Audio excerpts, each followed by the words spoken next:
Hey everyone, so in this video I'm going to be going over the new toon Imani and just telling you what my opinion is of her, and you guys might have a differing opinion of course and you're totally entitled to that. I just want to explain what my thoughts are regarding this new S-Class character. Don't forget to like and subscribe to my channel for more content and information. So upon first glance at Imani, she's a new leadership toon, and she seems like she's a decent character, but I'm just throwing this out there right away. In my opinion, she's a red herring. Because on first glance, we take a look at the leadership skill and we go, whoa, 50% defense and plus 30% bonus HP at the beginning of each wave for alert and strong toons. For people leaving WOC, some people went away with a Georgia, who is a green toon. Currently, there's really only Leopo who can support a green defensive team, and now with Imani, green and red, it kind of supports Georgia as well as the Trader, who a lot of people ended up pulling for. So, for those of you who are unaware though regarding this leadership skill, the gaining 30% bonus HP, in my opinion, is a lot worse than just straight 30% HP. The reasoning behind this is that bonus HP can't clear things like infection. Bonus HP can't stop the effects of bleed, burn, or maim, which affect a toon's direct HP.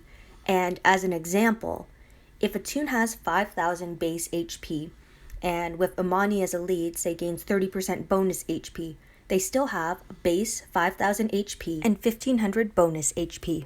If you were to heal that toon with 40% healing, they would heal 2,000 HP.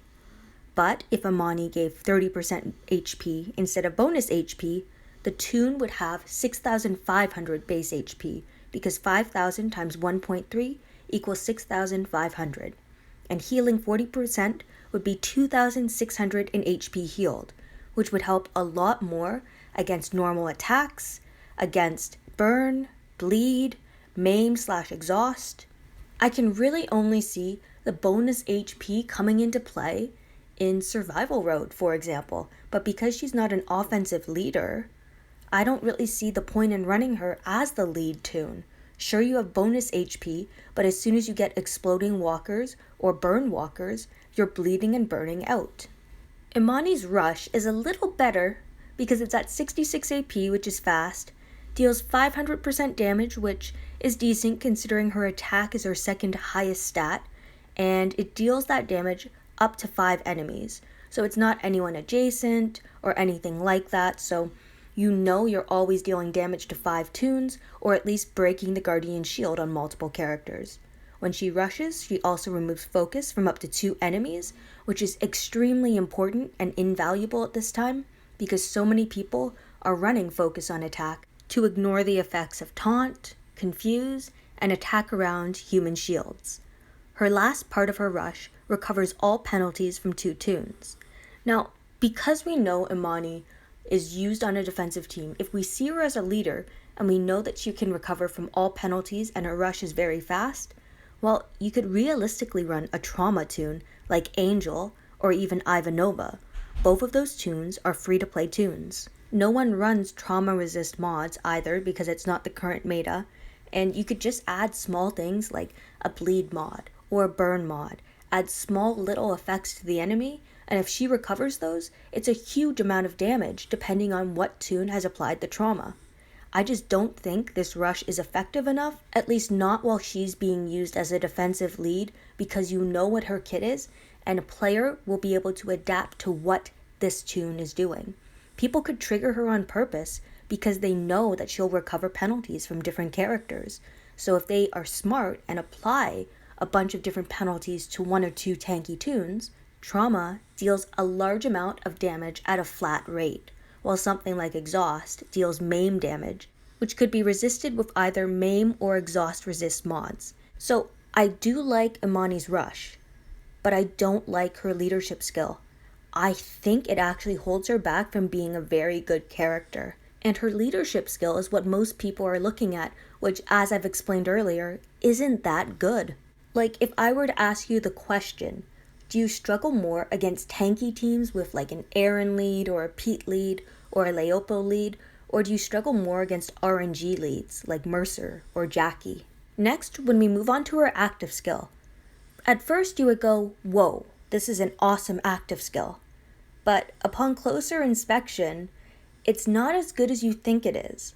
There's honestly a number of different characters that can recover from impair, as an example. Or some of my latest videos I've actually explained how I use attack up when impaired to my own advantage, to increase my damage and to increase my chances of winning. She has a turn 1 active skill where up to 5 enemies get impaired for 1 turn and she gains 35% AP.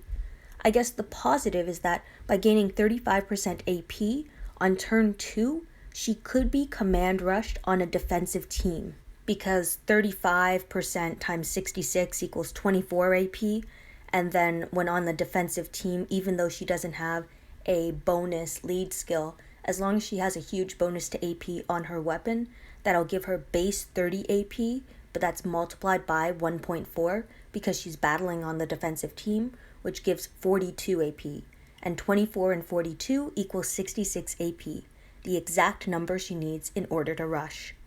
I guess there is some application if you were to run her on attack, because this turn 1 active skill you could impair the enemy on the first turn, which would stop turn 1 rushes, but most of those turn 1 rushes are hidden behind an RNG leader like Mercer, or even Angel, and especially Jackie. So I just don't think Imani is that good to use on attack or on defense at the moment. And then her weapon is just pretty bad. When was the last time we had a gold weapon on an S-class character? Or even on a 6-star character? It's kind of just sad. You'd kind of expect a bit more because she has a pretty cool design, pretty interesting toon, she has a dual crossbow, and yet it's a medium bonus to AP when taking damage, 30% defense, and plus 20% HP. Imani just does not impress me. And to show you why, I'm going to run my normal attack team against a tanked up traitor defense with Imani as the lead, Pete, Command Rick, and the new toon Georgia. Just to give you guys an example of how I would attack this team. Because Maggie, as a 6-star command toon that nearly everyone has, because she's a free-to-play character, her active skill can recover impair from 3 on the second turn. When you use Dr. Stevens on attack, you get the first move. Without that RNG, Dr. Stevens is allowed to do whatever he wants, which includes taunting and impairing the enemy. So even if Imani resists the taunt and uses her active skill on the first turn, well, my Maggie can recover impair from multiple characters. I run impair resist on my Alice, and when my Alice rushes, not only does she give my team a plus 75% attack boost, she revives a toon if needed and clears impair from all my teammates. Basically, Alice is almost the key to fighting Imani if you see her as the lead on a defensive team. Or just use Maggie. Again, she's in the 5-star recruit wheel, and I think you can ascend for her, so you do have quite a few options. I just think Imani has too many counters at the moment, where, as one of my faction mates put it, she's too good for a free-to-play, but she's not good enough to be a promo toon. A defensive team with Imani would probably be more dangerous if she wasn't the leader. Whenever I see a leader toon, I recall what their kit is and what they do, and that's how I devise my team to counter them. Personally, I draw a lot of information about a team based on who the leader is, and that helps me decide what team I need to bring in to have the highest degree of success. Does it always work? No, but it will give me the opportunity to choose a team that will help me succeed or have a higher degree of success. And behind an Imani lead, we're expecting a fairly tanky defensive team. Well, again, attack up when impaired works wonders, and you can use toons like Krista, who a lot of players have because she's a free-to-play character. All you really need is a splash weapon and attack up when impaired. You know you're going to be impaired on that first turn. You can use Krista's active skill in order to bring the defense down, and then command her, or just attack. You have a 35% chance at basically wiping out the enemy's team because of a splash weapon of 120% attack, the attack up when impaired, and her waist knot. I was just able to use Krista on her own to wipe out this very tanky defensive S-class team, and it was just because of attack up when impaired with this splash weapon. if someone has the gentleman, you're going to be attacking at a much higher percent as well because his attack stat is much higher than Krista's. And full disclosure, this won't happen every time, but you also have 5 toons on a team. Right now I'm running a single toon and able to cause this much destruction. Now we can test the gentleman out, and he's at a much higher attack as I mentioned before, and for the sake of consistency, we're just going to be attacking with him again. No other toons, just the gentleman, just to give you guys an idea of how much power this one character has. I also did try using 6-star Richard, who's a Generation 1 6-star, and I couldn't get it done with just him.